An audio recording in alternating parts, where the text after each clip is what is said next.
Baik, Assalamualaikum warahmatullahi wabarakatuh.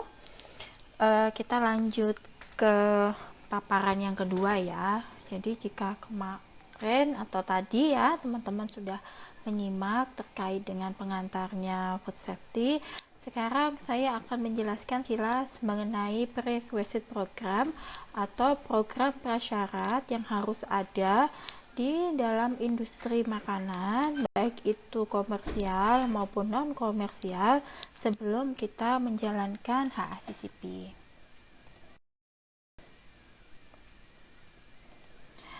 Nah, pembelajaran kali ini kita akan mengetahui apa itu pengertian PRP, kemudian standar acuan yang kita gunakan, kemudian kaitan dengan GMP, SOP, dan SSOP HACCP, serta macam PRP yang mesti kita siapkan saat kita akan menjalankan industri jasa boga, baik itu komersial maupun non komersial. Nah, ini sebelumnya ya, kita sering sekali menjumpai makanan yang menurut kita aman ya, tapi ternyata belum aman ya. Jadi pada slide sebelumnya atau pada video sebelumnya saya menjelaskan bahwa keinginan konsumen adalah zero risk. Nah, namun jika kita lihat di contoh ini bukan zero risk lagi, ini sudah ada bahaya di situ. Meskipun kita lihat di sini ulatnya dia matang, kemudian lalernya matang, tapi ini merupakan sesuatu hal yang menjijikkan ya, yang menjadi bahaya fisik yang ada di dalam makanan. Nah, kemudian di sini kita lihat coklat ya, coklat dari merek terkenal ya, ini ada ulatnya di sini. Nah, kemudian, cincin. Nah, seperti yang sudah saya sampaikan sebelumnya, cincin ini sebenarnya tak boleh ada, baik itu di dalam maupun di permukaan, karena bisa saja cincin ini habis dipegang tangan di mana tangannya tidak bersih, sehingga kotorannya akan menempel di cincin dan akan masuk di dalam makanan. Nah, kemudian coklat yang di sini ini belum pada batas kadaluarsa, namun mengapa berulat? Nah, ini bisa nanti kita ketahui apakah mulai dari bahan bakunya, dari kacangnya, atau jenis coklatnya yang memang sistem kontrolnya tidak terjaga pada saat itu sehingga muncul ulat di produk.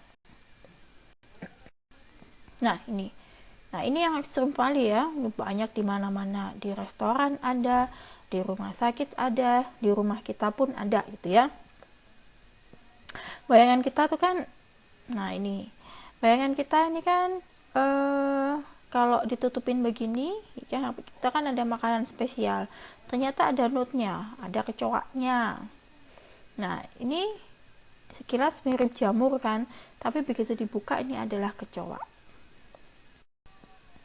Nah, ini tikus ya, tikus masuk, ini juga kecoak masuk. Jadi anak-anak goreng, tikusnya lagi jalan-jalan di plafon, kemudian kepleset pas masuk ke dalam wajan, atau bisa jadi cicak pas lagi nempel di dinding karena dindingnya licin kena minyak, kemudian akhirnya jatuh gitu ya, jatuh ke dalam minyak pada saat kita menggoreng.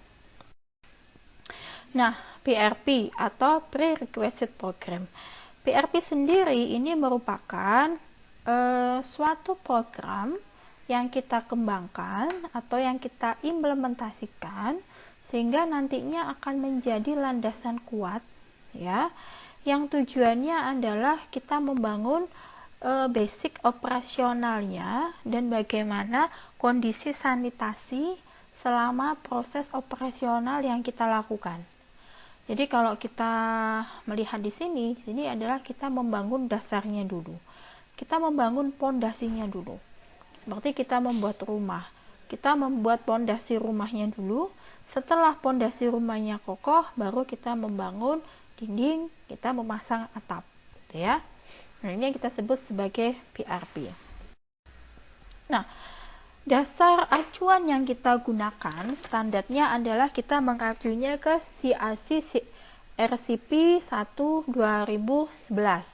Jadi ini sudah dibahasa Indonesiakan dalam SNI, di mana berisi rekomendasi nasional atau kode praktis prinsip umum higien pangan.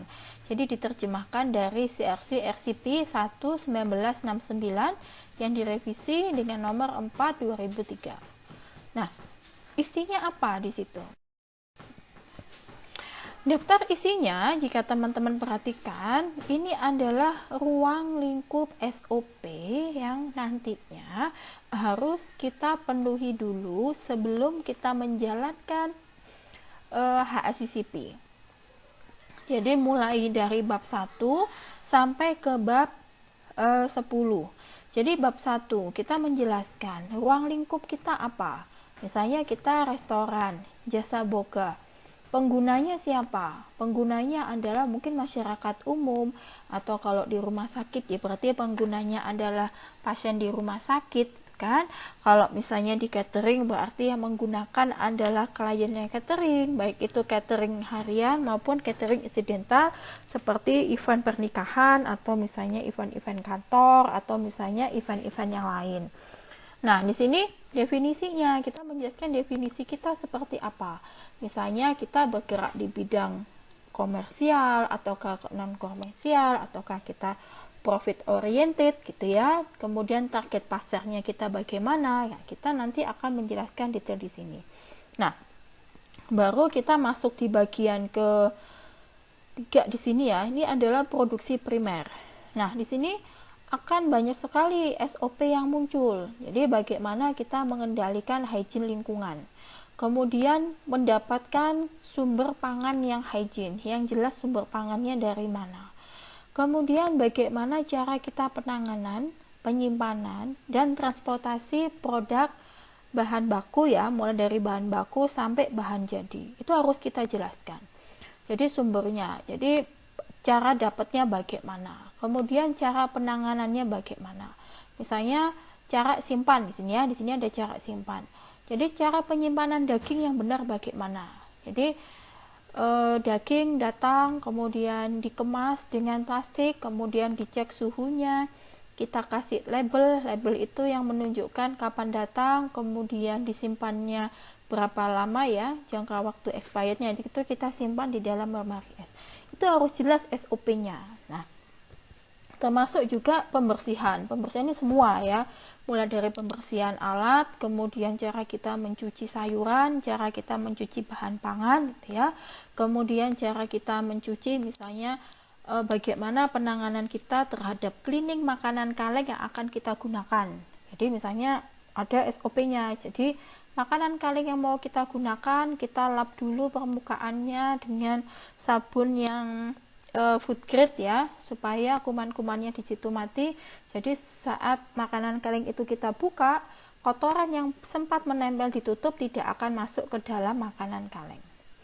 Nah, kemudian bagian keempat ini adalah sarana produksi. Nah, di sini menjelaskan lokasi bangunannya di mana, itu kan?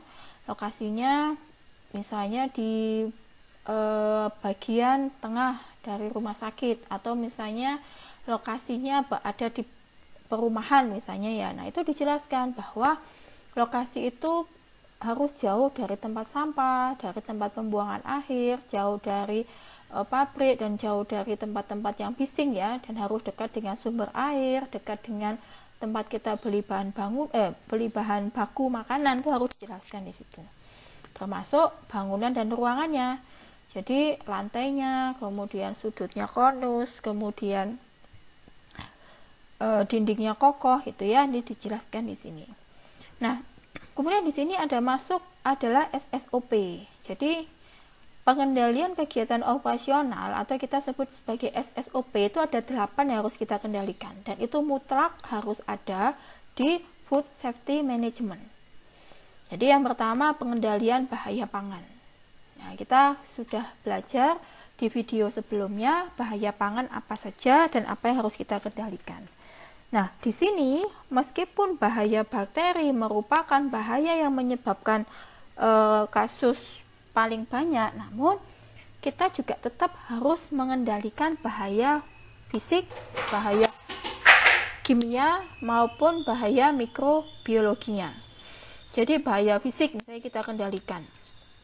Contohnya adalah kita menetapkan spesifikasi atau cara menerima makanan yang datang ya tidak ada plastiknya, atau plastiknya tidak ada plastik yang dalam makanan, plastiknya tertutup, atau misalnya kita dekatkan dengan tanggal kadaluarsanya masih lama. Nah, kenapa kok dengan tanggal kadaluarsa masih lama? Karena contohnya misalnya beras.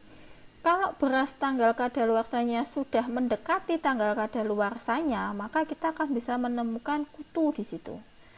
Kemudian berasnya sudah ada bagian yang menjadi bubuk gitu. Nah, itu sudah tidak bisa kita terima. Kenapa? Karena sudah terjadi penurunan mutu terhadap produk bahan pangan yang kita terima. Nah, kemudian juga terkait dengan pengendalian hygiene-nya bagaimana gitu ya. Orangnya, misalnya keamanannya makanan. Jadi makanan datang tuh, bahan makanan datang kemasannya bagaimana, suhunya bagaimana gitu kan, itu harus kita sampaikan di SSOP. Jadi ini mutlak harus ada. Nah, persyaratan bahan masuk itu sama dengan spesifikasi. Jadi spesifikasi bahan makanan yang masuk, misalnya daging, contohnya daging yang masuk harus dalam suhu dingin, kemudian dikemas yang rapi, menggunakan plastik yang tebal. Misalnya kita syaratkan misalnya jenisnya ya bisa PP gitu ya, atau misalnya jenis yang lain gitu kan. Nah, itu harus kita buat SOP-nya di awal. Nah, kemasan. Nah, ini kemasan yang nanti akan kita gunakan. Kemasan kita bagaimana? Apakah kemasannya langsung di open plate ya, di piring terbuka, ataukah bentuknya pintu, ataukah bentuknya tertutup, apakah di plato? Nah, itu harus kita jelaskan, karena kemasan yang berbeda dari cara kita menyajikan makanan akan memberikan perbedaan cara kita pengendalian ya, terutama pengendalian saat kita melakukan distribusi. Nah, kemudian air di sini masuk adalah sumber air yang kita gunakan tuh mutlak harus bebas E. coli dan bukan merupakan air tanah ya, karena kalau misalnya sumbernya air tanah, maka nanti kita akan ada proses masuk ke bagaimana cara kita melakukan pemurnian atau penghilangan kotoran bakteri pada air tanah yang kita gunakan. Nah, manajemen pengawasannya, prosedur dan dokumentasinya itu harus ada semua ya. Nah, kemudian sarananya di sini nanti bagaimana kita membersihkannya, kemudian ada pengendalian hama. Jadi kalau pengendalian hama ini kita melakukan pest manajemennya ya, pest manajemennya apakah nanti di sini kita mengatur tidak boleh menggunakan insektisida ya, kemudian tidak boleh menggunakan obat semprot untuk membunuh nyamuk, racun, tikus. Nah, itu tidak boleh dilakukan. Jadi sistem pest manajemennya harus kita tetapkan di awal. Nah, ini hygiene personal ya, jadi mulai dari status kesehatan harus sehat, tidak boleh sakit ya. Kalau misalnya sakit, bagaimana cara kita mengendalikan, kemudian sistem kerjanya bagaimana gitu ya. Kemudian kebersihan personal, misalnya kuku tidak berjenggot, kemudian tidak menggunakan perhiasan yang terlalu banyak ya, kemudian tidak merokok, kemudian tidak meludah sembarangan, tidak makan di tempat produksi. Nah, itu ada aturannya sendiri. Nah, ini transportasi, cara kita pengiriman ya, baik itu bahan makanan datang maupun pada saat kita distribusi atau pengiriman makanan ke klien. Nah, kemudian juga ada informasi produk. Nah, ini penting sekali harus kita cantumkan di dalam produk yang akan kita produksi. Jadi ada identifikasi lotnya. Mungkin kalau di catering itu kayaknya nggak ada identifikasi lot. Beda kalau misalnya produknya ini ya, produk packaging ya. Jadi kayak produk-produk yang skala besar yang diproduksi dengan jarak yang sama, itu dia pasti akan ada identifikasi lotnya. Nah, yang bisa kita lakukan adalah kita melakukan pencatatan dengan produk ini diproduksi pada jam berapa, hari apa, kemudian oleh siapa, dan menggunakan alat yang mana. Itu harus kita identifikasi, sehingga saat nantinya ada komplain dari konsumen di sini, baik itu konsumen di komersial maupun di non komersial, kita akan tahu, oh berarti ini pada saat si X yang memproduksi.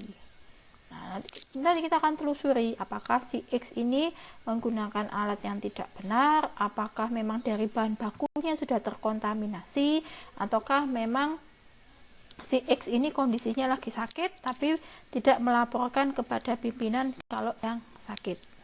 Nah, kemudian saya kembali lagi ke bab 7 ya, tadi ada yang terlewatkan saya sampaikan bahwa setiap penjamah makanan ya, jika menggunakan peralatan alat bantu seperti softland, kemudian seperti kacamata, kemudian seperti kawat gigi gitu ya, atau mungkin menggunakan perhiasan bros yang besar, itu pasti kita antisipasi. Jadi kalau misalnya softlandnya itu hanya untuk fashion, mungkin lebih baik tidak digunakan saat melakukan produksi makanan. Namun jika softland itu sebagai alat bantu untuk melihat, maka harus kita catat hari itu. Jadi misalnya pakai softland gitu ya, karena memang dia tidak terbiasa pakai kacamata. Kita harus punya catatannya gitu loh. Jadi nanti suatu waktu kalau misalnya ada makanan nyampe ke konsumen, loh ini kok ada softlandnya, nanti punyanya siapa, bisa kita telusuri dari mana asalnya softland tersebut. Nah, kemudian juga kita minimalkan penggunaan bros yang besar. Jadi kalau yang pakai jilbab, brosnya jangan yang besar-besar ya, brosnya yang kecil aja, kalau bisa tidak ada matanya, karena kalau yang ada matanya bulat-bulat, contohnya kayak mutiara, itu kalau lemnya lepas itu akan bisa masuk ke dalam makanan. Baik, saya lanjut ke bagian ke-10 di sini. Nah, ini ada pelatihan. Pelatihan di sini ini juga merupakan SOP. Artinya apa? Artinya setiap penjamah makanan itu berhak mendapatkan pelatihan sesuai dengan keahlian masing-masing. Contoh misalnya, ahli gizi. Ahli gizi mempunyai komitmen, atau rumah sakit lah mempunyai komitmen untuk membangun sistem HACCP di rumah sakitnya. Maka apa? Komitmennya ini harus mulai dari tingkatan manajemen yang paling tinggi atau direktur rumah sakitnya.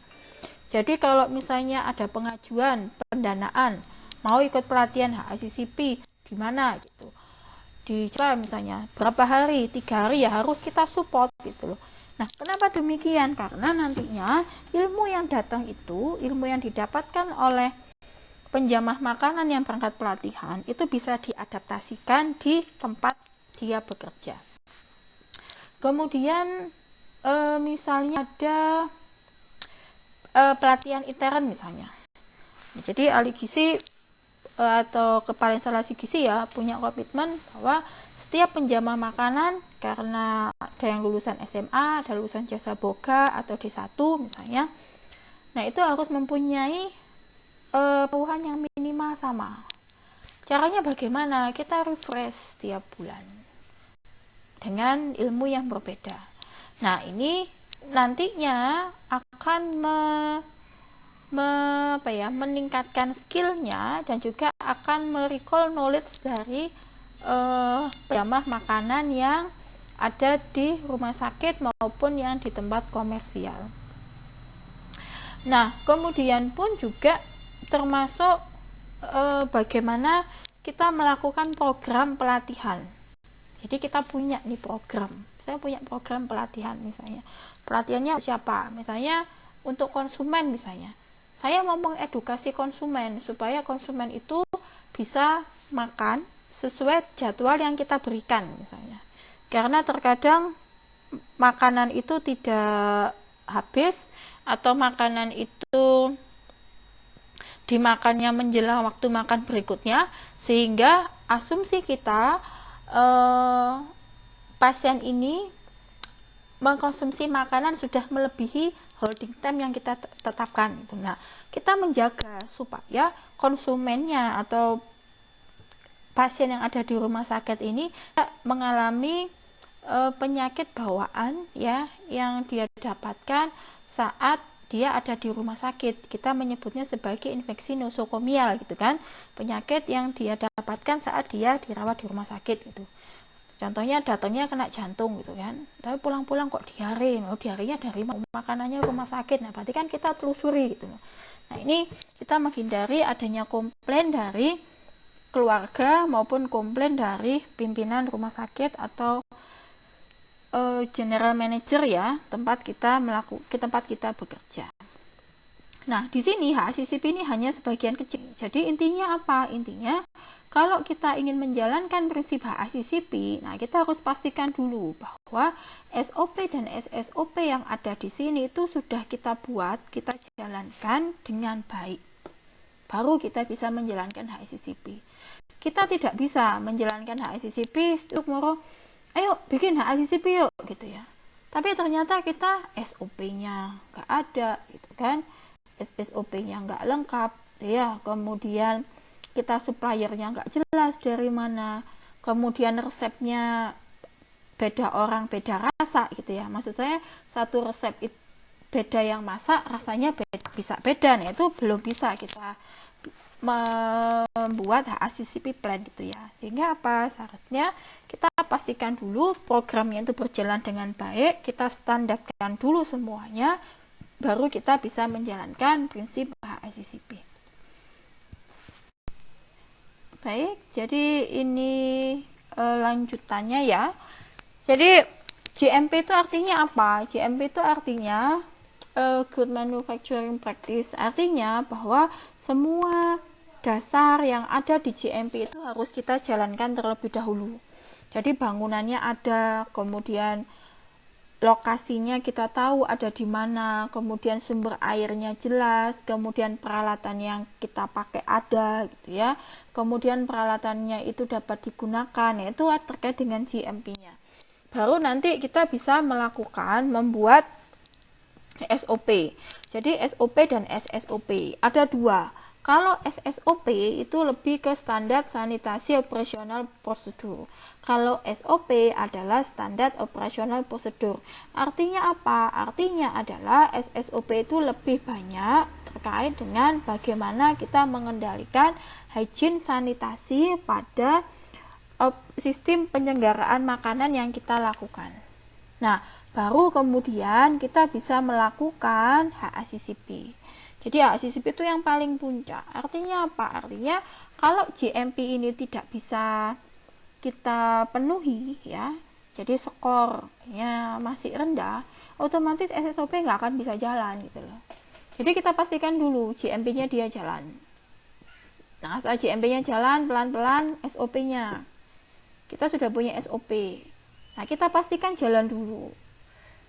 Tidak ada satu orang pun tenaga penjamah makanan, baik itu di levelnya manajer sampai level yang paling bawah, itu melanggar SOP dan SSOP yang kita tetapkan. Nah, kalau ada yang melanggar, maka kita tidak akan bisa menjalankan HACCP. Artinya apa? Sistem pengawasan kita lemah. Sehingga harus kita pastikan sistem pengawasan kita itu kuat di sini dulu. Jadi kita membangun komitmen. Nah, ya sulit membangun komitmen ya. Jadi kalau misalnya pada pegawai aja, hygiene sanitasi, kalau ada supervisornya lewat, maskernya dipakai gitu ya, kemudian apronnya dipakai gitu ya, sepatunya pakai yang betul gitu.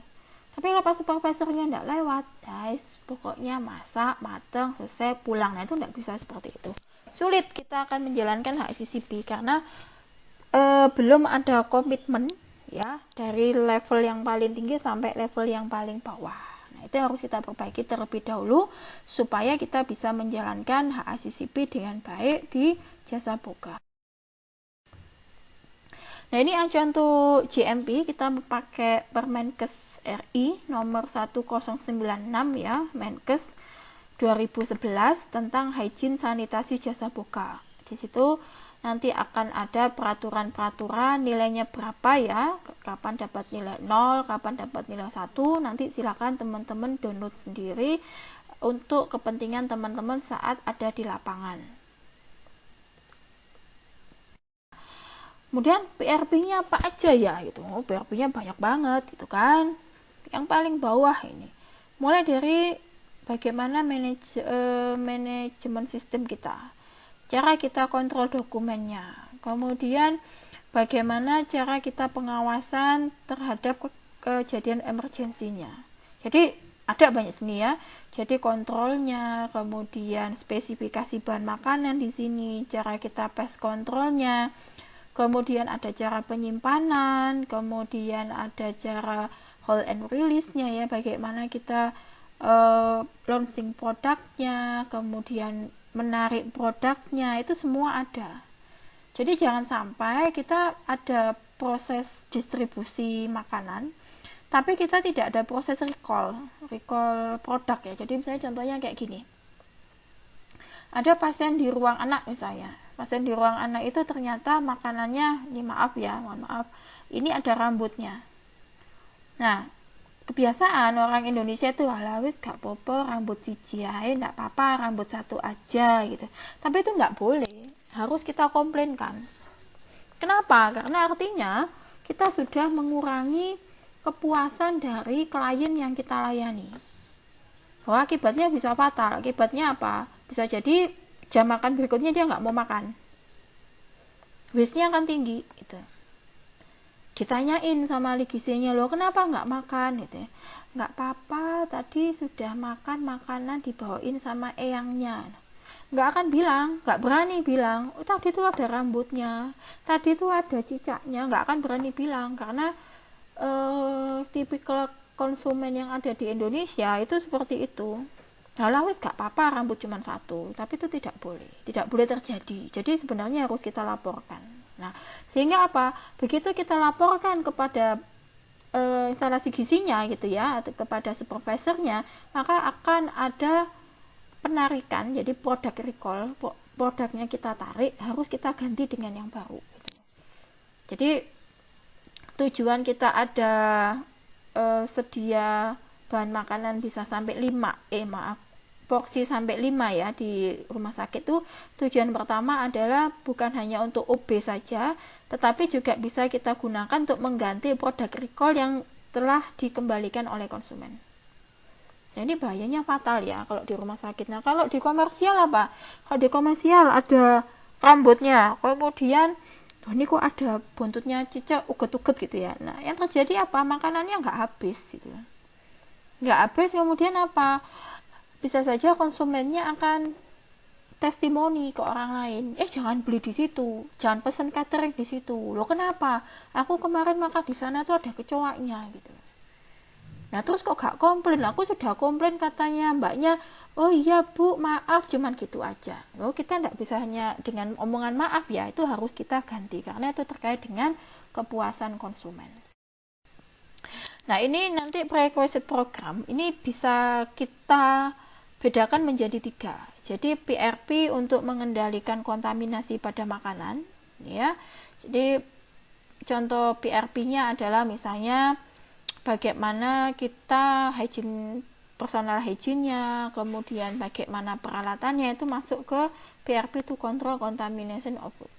Nah, kemudian PRP untuk mengendalikan pertumbuhan bakteri. Jadi bagaimana kita nyimpan makanan di kulkas ya, bagaimana kita menerima makanan ya, kemudian bagaimana kita mengolah makanan, masak makanan, itu masuk dalam kategori bacterial control.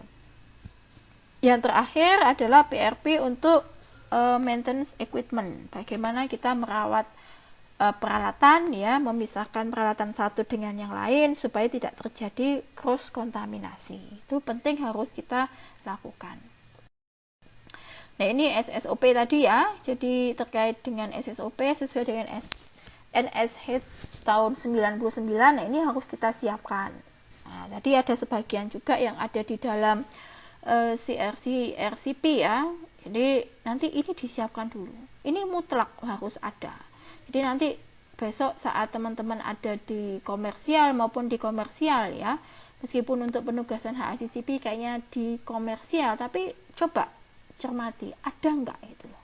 Kalau misalnya nggak ada, wah kita nggak bisa jalanin HACCP. Ini harus ada dulu. Artinya apa? Artinya kalau SSOP dan SOP ini ada, maka kita bisa menjalankan, kita bisa mengendalikan prosesnya sesuai dengan yang kita harapkan. Tapi kalau ini tidak ada, maka akan banyak titik kritis yang akan kita kendalikan gitu loh.